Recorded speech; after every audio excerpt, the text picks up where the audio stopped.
Hello class, hi fourth grade. I'm super happy that you are here. And yesterday we had a nice time at the Zoom meeting, so that's super good and I enjoy it. I hope that you enjoyed it too. To start, we are going to do a review about the activities that we did yesterday. We did some pages, but we also did page 19 from the workbook. And don't forget that yesterday we did the activities from the workbook. And if you missed the class, please try to do the activities that we did yesterday. I'm going to be adding the link, the recorded class, so you can watch the class and do the activities with us, like if you were there.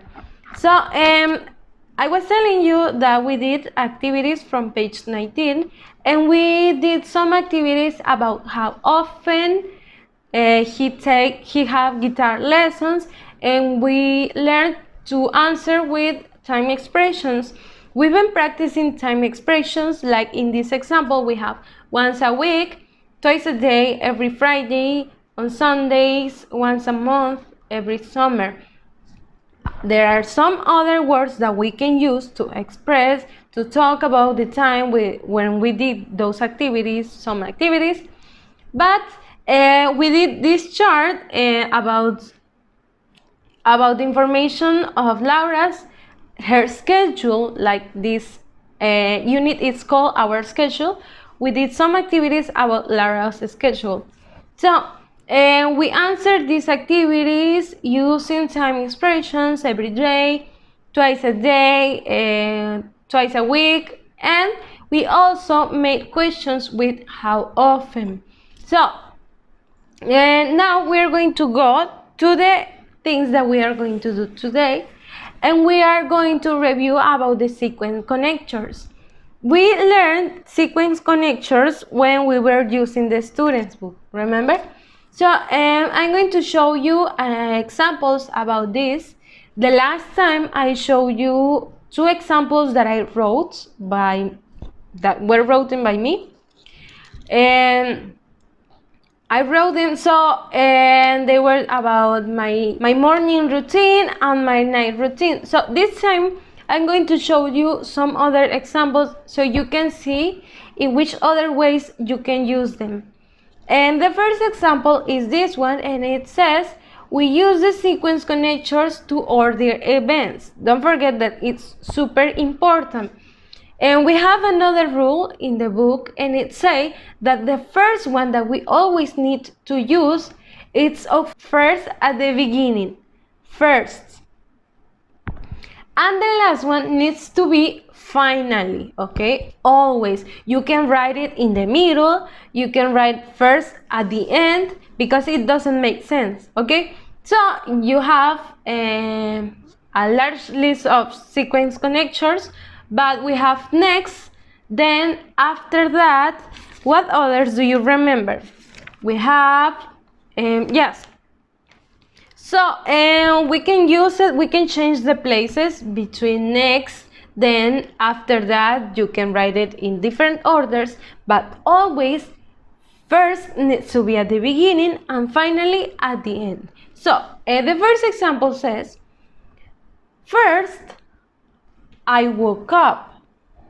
Next, I went to school by bus. Okay? Then I ride to school. After that, I came back home to watch TV. Finally, I went to sleep. Okay? That was the routine of someone else's.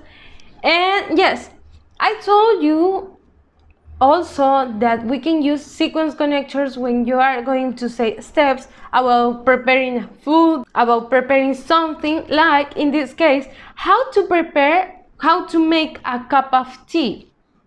You have first, we boil some water. Next, serve the water in a cup. Then put the tea bag in the water. After, add some sugar and milk. Finally, add a biscuit and enjoy it.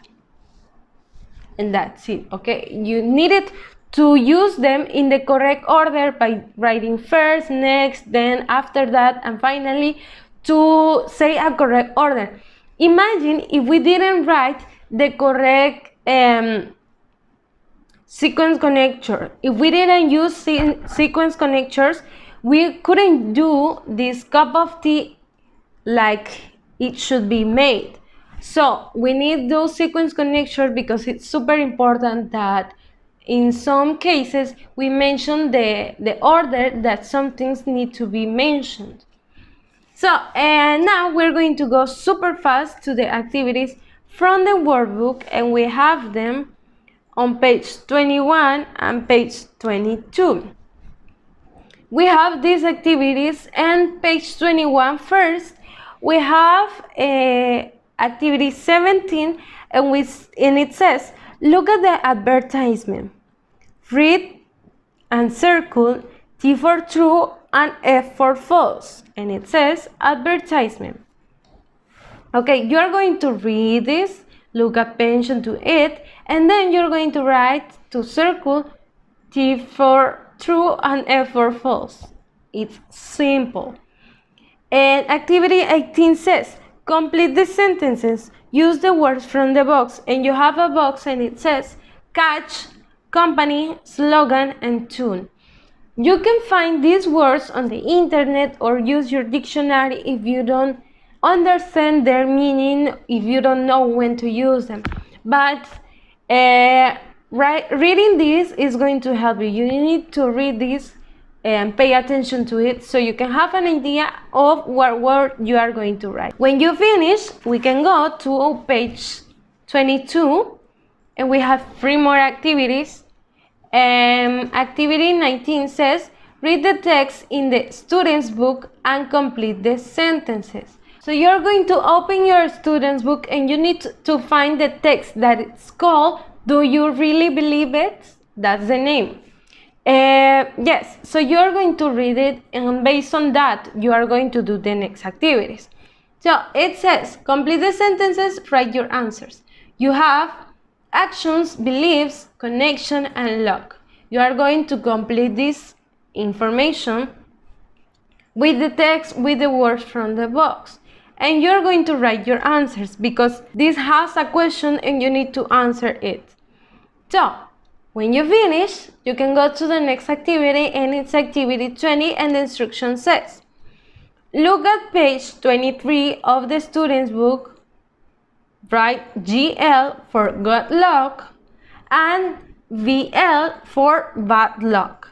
So, superstitions in some countries bring good or bad luck. Which do these bring? So, it's also about the same reading, and you need to read it again so you won't be able to do these activities because maybe you won't remember. And you're going to write GL for good luck on VE for bad luck, depending on the reading. For example, you're going to read number 1, I eat 12 grapes on New Year's Eve. So you need to remember, eating 12 grapes will bring me good or bad luck. So you will write it. And the last activity says, activity 23, draw and write about superstition in your country. You are going to think about a superstition. Maybe you don't believe in superstition. I don't, but this is only an activity. Maybe you can ask your parents. You can find it on the internet.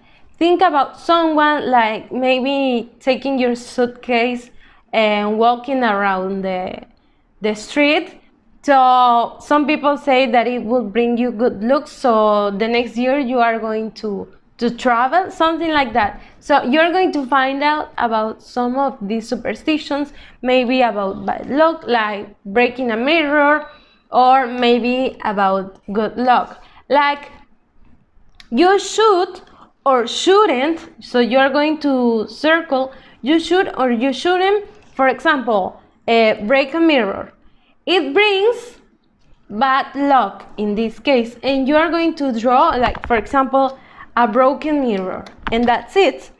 Try to use your colors, try to use the whole space. They are giving you a big space. Try to use it. And these are the activities for today. Don't forget that you need to send pictures of these 2 pages with your name and also today's date. Yes, today is Friday, and I hope you enjoy this class, and I hope you enjoy also your weekend. Stay at home, try to be nice with your family, and I'll see you the next week. Study for your exams, and I'll see you there. Goodbye.